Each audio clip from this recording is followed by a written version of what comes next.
नमस्कार, कंज्यूमर अड्डा में आपका स्वागत है। आपके साथ मैं हूं विपिन भट्ट और आज एक ऐसा टॉपिक लेकर आए हैं जिसकी यत्र तत्र सर्वत्र चर्चा है, लेकिन किसी को कुछ समझ में नहीं आ रहा और यह है ज्यादा पेंशन का कैलकुलेशन। क्योंकि अब यह कहा गया है कि भाई आप ज्यादा पेंशन ड्रॉ कर सकते हैं। आपका जो ईपीएफओ यानी कि एम्प्लॉय प्रोविडेंट फंड है, वहां अभी तक तो मामला यह था कि बहुत ही ऊंट के मुंह में जीरे जैसी पेंशन की बात होती थी, लेकिन नया प्रावधान यह कह रहा है कि आप अब ज्यादा पेंशन ले सकते हैं। उसका एक पूरा हिसाब किताब है, आपकी बेसिक सैलरी का खेल है पूरा, वो हम अभी समझेंगे। लेकिन इतने सारे सवाल जुड़ गए। देखिए, सरकार ने इसकी जो डेडलाइन है वो बढ़ा के 3 मई कर दी कि क्या आपको ज्यादा पेंशन वाला ऑप्शन चाहिए कि आप पुराने ही ऑप्शन में रहना चाहते हैं। और लोग बहुत कंफ्यूज हैं कि भाई क्या करना चाहिए, ज्यादा पेंशन किसको खराब लगेगी, लेकिन उसकी क्या नियम शर्तें कानून है, क्या होगा क्या नहीं होगा, कितने पैसे एक्स्ट्रा देने पड़ेंगे, कैसे मुझे ज्यादा पेंशन मिलेगी, तमाम सवाल आते। कौन एलिजिबल है, कौन नहीं है, बीच में नौकरी छोड़ दी, रिटायर हो गए या फिर 4 कंपनियां बदल ली, होगा क्या। सारे सवालों के जवाब आज हम देंगे और उसके लिए हमारे साथ 2 खास एक्सपर्ट भी होंगे। लेकिन पहले थोड़ा एक आइडिया दे दें आपको कि भाई क्या अनाउंसमेंट हुई है, क्यों आपको कंफ्यूजन है, क्या चुनना है और कैसे करना है। तो एक नजर डालते हैं कि क्या है ये बात। है ईपीएस में बदलाव, एम्प्लॉय पेंशन स्कीम जो है, अब सुप्रीम कोर्ट का एक आदेश आया था, उसके बाद ये बदलाव हुआ है। ठीक है, तो मामला सुप्रीम कोर्ट से आया, कर्मचारियों को ज्यादा पेंशन पाने का विकल्प दिया जाए, ये बात कही गई, दे दिया गया है भाई विकल्प। पेंशन फंड में योगदान बढ़ाने का विकल्प है कि आप पेंशन फंड में अपना योगदान, अब वो कैसे होगा वो भी समझेंगे, वास्तविक बेसिक के आधार पर योगदान। सारा खेल यही है। अब तक कितना भी बेसिक हो, लेकिन 15,000 को बेसिक माना जाता था, यह अधिकतम सीमा थी और इसी से आपकी पेंशन डिसाइड होती थी। लेकिन अब कहा है जो एक्चुअल बेसिक होगी उस पर पेंशन बनेगी, पिछले वर्षों का योगदान भी भरना होगा। यह भी एक बहुत बड़ा पॉइंट है कि अब भाई आज की बात की सर्विस में तो आपकी एक्चुअल बेसिक को पकड़ लेंगे, लेकिन जो अब आपको ज्यादा पेंशन देनी है और पिछले सालों के लिए आपका हिसाब तो 15,000 के हिसाब से हुआ है, उसका क्या, उसका पैसा कहां से आएगा, ये बड़ा सवाल है। कटेगा तो कितना कटेगा, कैसे कटेगा, कौन सा कैलकुलेशन, कौन सा फॉर्मूला, ढेर सारे सवाल। चलिए, इसीलिए आज हमने 2 खास मेहमान बुलाए हैं। हमारे साथ कार्यक्रम में शामिल हो रहे हैं टैक्स गुरु शरद कोहली और खैतान कंपनी के पार्टनर अंशुल प्रकाश। आप दोनों का ही बहुत स्वागत है। पता नहीं अगले 20-25 मिनट में हम वो सारे सवाल ले पाएंगे कि नहीं ले पाएंगे, पर कोशिश होगी अधिकतम कंफ्यूजन को दूर किया जाए। तो शरद जी, मैं शुरुआत करता हूं कि 3 मई तक का समय मिल गया है। हर किसी के मन में यही दुविधा है कि वो क्या करे, वो ऑप्ट करे या ना करे। अब इसमें ऐसे लोग भी हैं जो रिटायरमेंट के करीब खड़े हैं, हम उनकी बात अलग करेंगे। लेकिन मान लीजिए कोई अपने करियर के मध्य में है, 10-15 साल की, 20 साल की नौकरी कर चुका है, क्या सोचे, कहां से पकड़ना शुरू करे सोचना और कहां तक जाए, क्या उसका क्रम होगा? जी हाँ, बिल्कुल विपिन, आपने बिल्कुल दुरुस्त बोला कि जो कन्फ्यूजन है बहुत लोगों के मन में है। मेरे पास ही कम से कम नहीं तो दिन में कोई 5-7 लोग ये पूछते हैं कि ये क्या है सारा मसला, कितना पैसा दिए, इसको ऑप्ट करें कि नहीं करें, कंपनी ने हमें एक सर्कुलर भेजा है, हमारे एम्प्लॉयर ने सर्कुलर भेजा है, हम मीडिया में पढ़ रहे हैं, वगैरह वगैरह बहुत सारी चीज़ें सुनने को मिल रही हैं।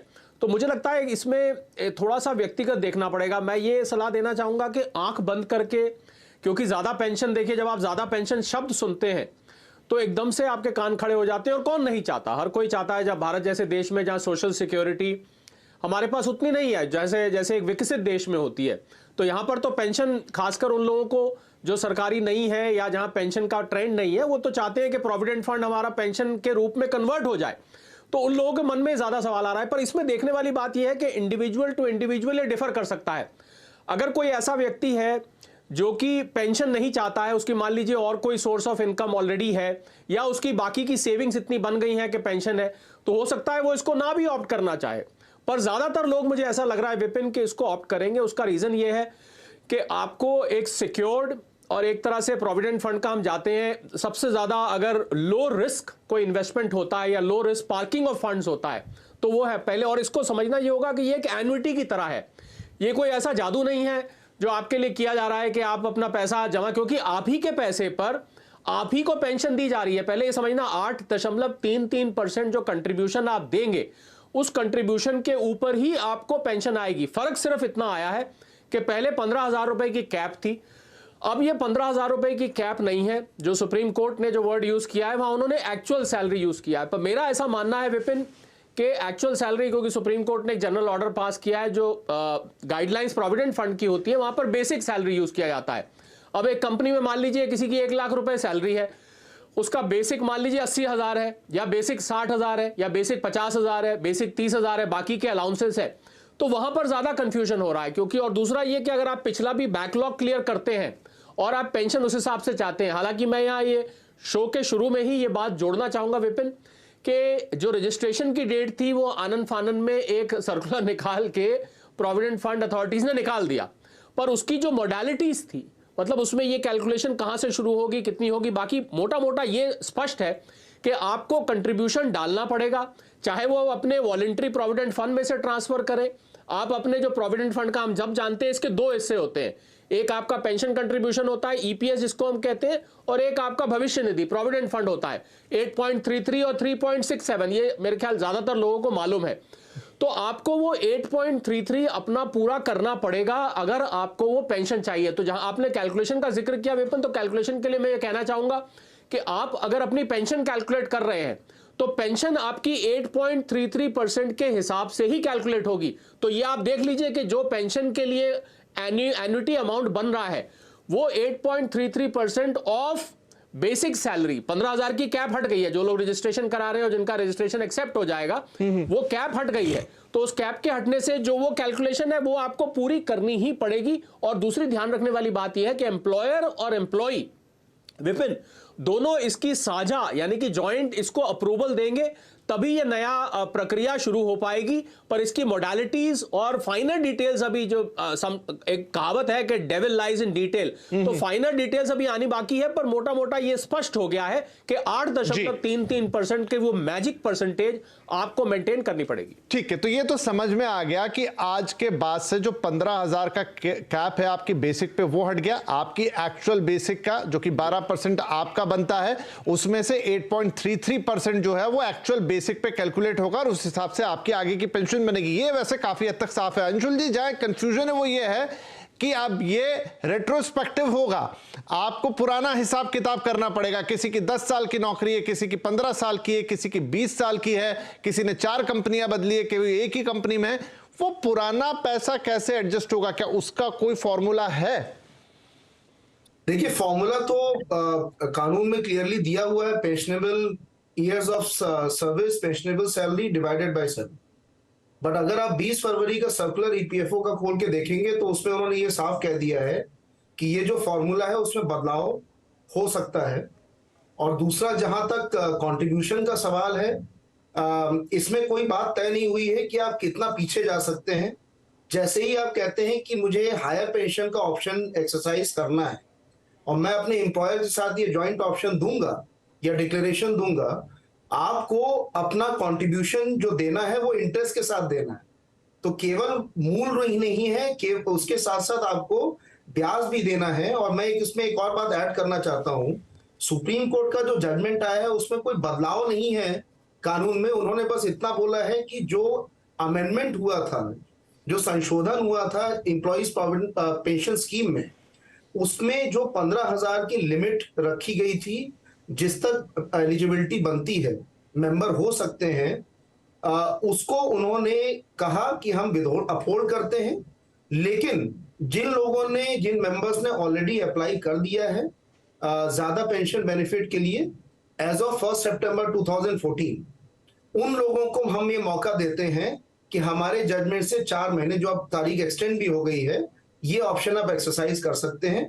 बहुत सी डिलेज हुई, सर्कुलर्स कई तरह के आए हैं, लेकिन बात केवल इतनी है, जो आज के टाइम पे जो आप फॉर्मूला देखेंगे उसके बेसिस पे अगर आप जाते हैं तो आप you have to go back in time. जितना टाइम अभी तक आपने सर्विस का अपना स्पेंड किया है, अगर आपने उसमें चाहते हैं कि हायर पेंशन मुझे मिले और ज्यादा कंट्रीब्यूशन 15,000 के ऊपर आपको देना, एक्चुअल बेसिक पे देना है, इन दैट केस आपको पूरे पेंशनेबल ईयर्स ऑफ सर्विस में जाना पड़ेगा। और ये मैं उन लोगों के लिए कह रहा हूं जो रिटायरमेंट के एकदम नजदीक, उनको इस चीज का ध्यान रखना पड़ेगा कि क्वांटम कितना अधिक हो सकता है, उस पर ब्याज की भी बात है। और सबसे इंपॉर्टेंट चीज क्या है, 1.16% का एक एडिशनल कंट्रीब्यूशन की बात कही गई थी इस कानून में, जिसको सुप्रीम कोर्ट ने कहा कि इस एडिशनल कंट्रीब्यूशन के लिए जो ज्यादा कंट्रीब्यूशन मेंबर से मांगा गया है इस कानून के तहत, 2014 के कानून के तहत, उसको हम बहाल नहीं कर सकते।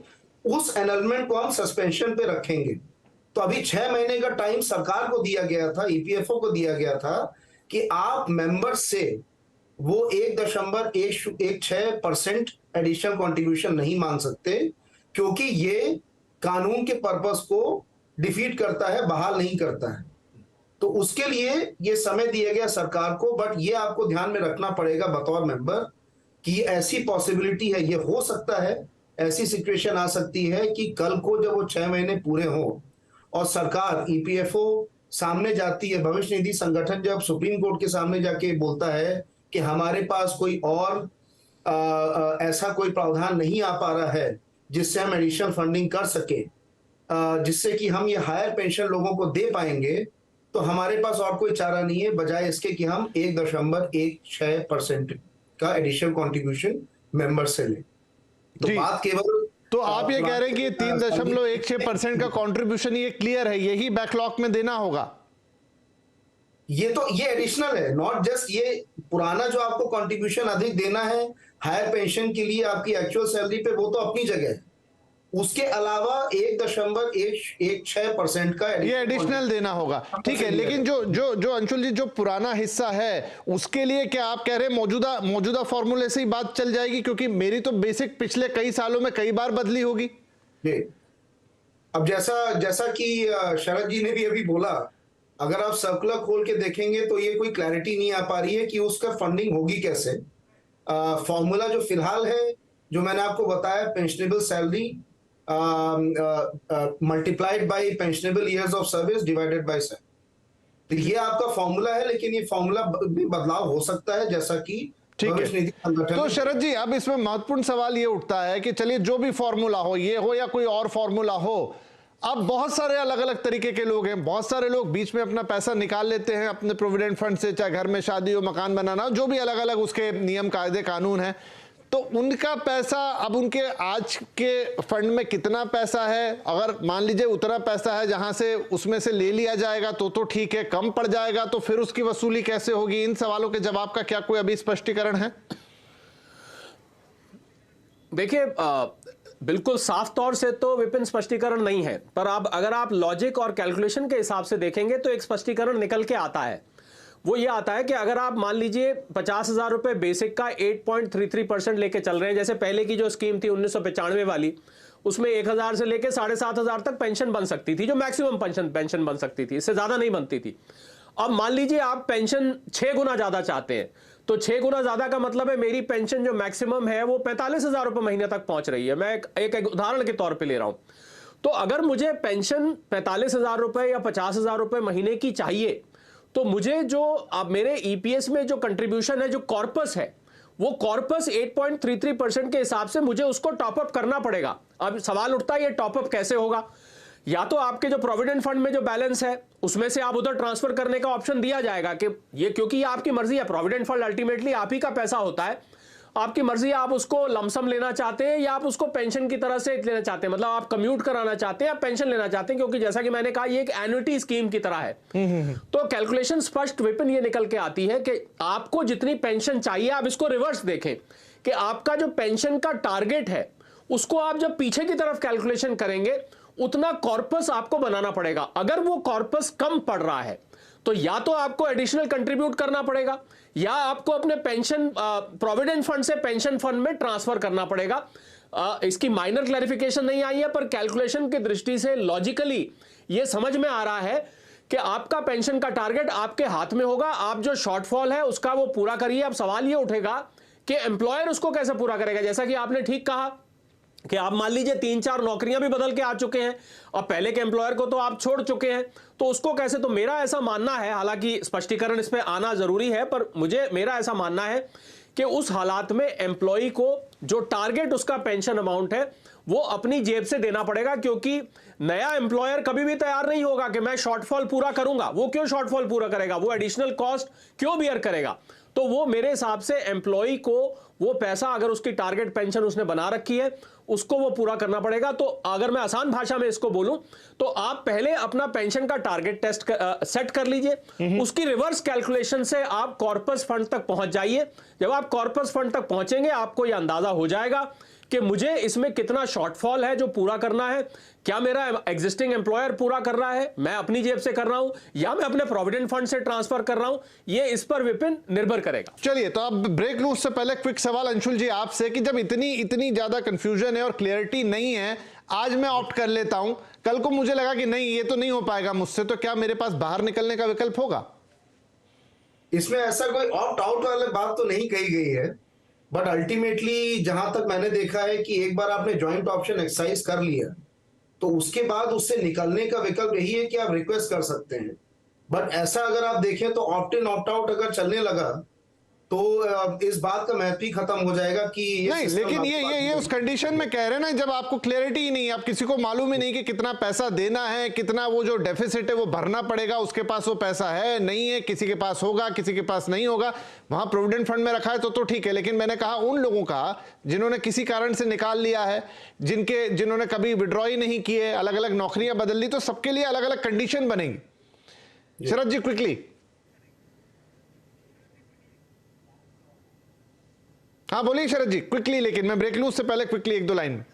हाँ, मैं आपके सवाल का जल्दी से जवाब। देखिए, अगर आपका कॉर्पस कम पड़ जाता है तो आपकी, मेरे हिसाब से आपकी पेंशन को उतना ही लिमिट कर दिया जाएगा, आप वो एडिशनल पेंशन विपिन नहीं ले पाएंगे, क्योंकि अगर पैसा प्रोविडेंट फंड में भी खत्म हो गया है, पुराने एम्प्लॉयर को आप छोड़ चुके हैं और आप अपना पैसा भी विड्रॉ कर चुके हैं, तो ऐसे हालात में आपकी पेंशन पर कैप लग जाएगा। ये मैं एक स्पष्टीकरण देना चाह रहा था। ठीक है, बढ़िया है। तो ये थोड़ी सी क्लैरिटी आती हुई अब एक छोटा सा ब्रेक लेते हैं। ब्रेक के बाद बहुत सारे लोग जिन्होंने अर्ली रिटायरमेंट ले ली, बहुत सारे लोग जो अब रिटायरमेंट की दहलीज पे खड़े हैं, बहुत सारे लोग जो शायद सोचते हैं कि आगे अब उनको ज्यादा काम नहीं करना है, अभी तो वो काम कर रहे हैं, तो उनके लिए क्या होगा, क्या उन्हें ये ऑप्ट करना चाहिए नहीं करना चाहिए, दो चार और ऐसे सवाल हैं जो लोगों के मन में है, वो भी हम आप अपने मेहमानों से पूछेंगे। एक छोटा सा ब्रेक, तुरंत हाजिर होते हैं।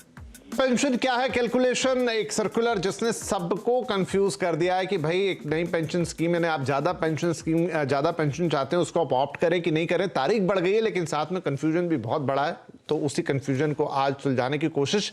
आगे बढ़ूं, अपने मेहमानों से बात करूं उससे पहले बहुत सारे यंगस्टर्स ये सवाल पूछ रहे हैं कि हमें करना है। तो भाई 1 सितंबर 2014 के पहले अगर आपका ईपीएफओ अकाउंट खुल गया था, आप नौकरी कर रहे थे, ईपीएफओ के मेंबर थे, तभी आप इसे कर सकते हैं। उसके बाद अगर आप बने, उसके बाद आपकी सर्विस शुरू हुई, आपके लिए नहीं है। और जो लोग उस डेट के पहले रिटायर भी कर गए थे, ये उनके लिए भी नहीं है। तो अब यहां पर एक सवाल है शरद जी, वो ये कि जो लोग रिटायर हो गए, मतलब इस डेट के बाद, अब ये आगे है, इस डेट के बाद रिटायर हुए हैं, तो क्या, और वो चाहते हैं कि उन्हें हायर पेंशन मिले या नई पेंशन स्कीम ऑप्ट करना चाहते हैं, तो उन्हें खुद अप्रोच करना होगा ईपीएफओ को या उनकी कंपनी उनके पास आएगी, क्या होगा उनका? मेरे हिसाब से जो लोग विपिन रिटायर हो चुके हैं उनके लिए ऐसा मेरा मानना है। हालांकि देखिए, हम जितनी भी बातें कर रहे हैं, जब तक इसके एसओपी जिसको हम कहते हैं स्टैंडर्ड ऑपरेटिंग प्रोसीजर नहीं आता है, तब तक हम इसको एज एन एक्सपर्ट अटकलें लगा सकते हैं। तो मेरा ऐसा मानना है कि जो लोग रिटायर हो चुके हैं उनके लिए एम्प्लॉयर का करस्पॉन्डिंग उसमें रिजॉइंडर देना जरूरी नहीं होगा, वो लोग इसको खुद कर पाएंगे। और उसके बाद विपिन, मैं आपने जो ब्रेक पे जाने से पहले एक सवाल उठाया था, वो बहुत ज़रूरी सवाल ये था कि क्या वो लोग जो रिटायर होने वाले हैं, या ये किनके लिए है, मतलब जो लोग अभी अपनी एम्प्लॉयमेंट की मिड में है, या जो लोग रिटायर होने वाले हैं, किसको ऑप्ट करना चाहिए? पहले तो ज़्यादा बड़ा सवाल ये भी उठता है मेरे हिसाब से, जो लोग अभी कैरियर जिन्होंने शुरू किया है या अभी जिनको नौकरी करते कुछ साल हुए हैं। देखिए, प्रोविडेंट फंड हम सब जानते हैं आपको, और हमने कोविड में ये देखा कि लोगों ने प्रोविडेंट फंड में किस प्रकार, जब भी मुसीबत आती है तो सबसे पहली नजर एक सैलरी वाले की प्रोविडेंट फंड के पैसे पे जाती है, और आपको तो लमसम जरूरत है। और आप जो अभी अंशुल से पहले डिस्कस कर रहे थे कि क्या इसमें इन एंड आउट का ऑप्शन होगा, तो ये मैं यहां पर स्पष्टीकरण देना चाहूंगा, और मुझे ऐसा उम्मीद है कि जो मैं बोल रहा हूं, और अंशुल ने भी कहा, मेरा भी ऐसा ही मानना है कि एक दफे आपने एन्युटी कर दिया, क्योंकि प्रोविडेंट फंड अथॉरिटी क्या करती है, जो पीएफ का इन्वेस्टमेंट का मैकेनिज्म है, जैसे ही आप ऑप्ट करते हैं वो उसको एलोकेट कर देते हैं। तो आप अगर एन्युटी से बाहर आने की ऑप्शन आपके पास नहीं होती है, तो एक दफे आपने पेंशन ऑप्ट कर दी, तो आप कहें कल को मुझे मकान बनाने के लिए पैसा चाहिए, या मुझे तो कोई शादी ब्याह घर में आ गया उसके लिए पैसा चाहिए, या हायर एजुकेशन के लिए चाहिए, मुझे लग रहा है इसीलिए जो लोग जिनका अभी रिटायरमेंट बहुत दूर है उनको बहुत सोच समझ के ये ऑप्शन लेनी चाहिए, क्योंकि एक दफे एन्युटी हो गई तो फिर आपको एग्जिट ऑप्शन आसानी से नहीं मिलने वाली है। हाँ, जो लोग रिटायर होने वाले हैं मुझे लग रहा है उनके लिए ये एक बहुत अच्छा विकल्प निकल के आ सकता है, क्योंकि अभी थोड़ी सी मेहनत करके ही वो एक अच्छी खासी पेंशन अपने लिए हर महीने जनरेट कर सकते हैं प्रोविडेंट फंड के माध्यम से। तो ये बहुत ध्यान रखने वाली बात है। और ज्यादातर सवाल जो आ रहे हैं विपिन, आपको मैं बताऊं कि ज्यादातर यंग लोगों के आ रहे हैं जो 35-40 साल जिनकी एज है, जिनकी अभी जॉब को 10-15 साल हुए हैं और रिटायरमेंट अभी बहुत दूर है। तो ये एक स्पष्टीकरण मैं समझता हूं सबके लिए समझना बहुत ही जरूरी है विपिन। नहीं, बिल्कुल सही कहा आपने, क्योंकि आपका बड़ा कॉर्पस जो है अब लॉक हो जाएगा आपकी पेंशन के लिए। तो जिन जिन अलग अलग मदों में आप निकाल सकते हैं पैसा ईपीएफओ से, वो आप नहीं निकाल पाएंगे, वो हिस्सा छोटा होगा। तो बिल्कुल सही विश्लेषण यहां पर शरद जी हमारे एक्सपर्ट वो दे रहे हैं। अब एक, क्योंकि समय मेरा लगभग समाप्त होने को, अंशुल जी इस पर अभी तो 3 मई तक तारीख बढ़ा दी गई है, लेकिन जो ये सारे सवाल हमने आज उठाए जो हमारे मन में, इन पे स्पष्टीकरण कब तक मिल सकते हैं, क्या उम्मीद करें हम? जी देखिए, आपने एकदम सही, ये प्रश्न एकदम वाजिब है, क्योंकि जजमेंट जब से आया, सुप्रीम कोर्ट ने अपना फैसला सुनाया, तब से ये तीसरा या चौथा सर्कुलर हम देख रहे हैं और हर बार उसमें कोई स्पष्टीकरण अपनी जगह पे आता रहता है भविष्य निधि संगठन की ओर से। और जहां तक मेरा मानना है, बहुत सी क्लैरिफिकेशंस आने बाकी हैं, स्पष्टीकरण आने बाकी हैं मेंबर्स के लिए, क्योंकि बहुत सी ऐसी बातें उस फैसले में सुनाई गई थी, बताई गई थी, जिन पे शायद अभी तक अमल नहीं किया गया है उन सर्कुलर्स के द्वारा।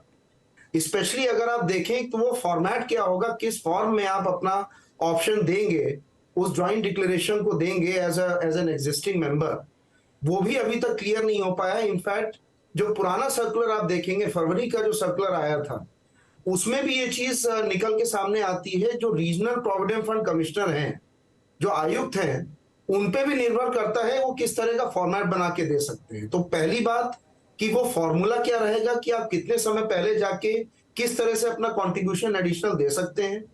1.16% का एडिशनल कॉन्ट्रीब्यूशन के ऊपर अगर कोई और क्लैरिफिकेशन है, और जो आप एडिशनल कॉन्ट्रीब्यूशन करेंगे, मैं उन लोगों के लिए कह रहा हूं जो आज की डेट में अभी नौकरी जिन्होंने करनी शुरू की थी, जो मेंबर्स आज की डेट में हैं और एक्सरसाइज करना चाहते हैं उस ऑप्शन को, उनके लिए सबसे ज्यादा जरूरी है इस बात को पहले सोच समझ के उसके आदी बढ़ना।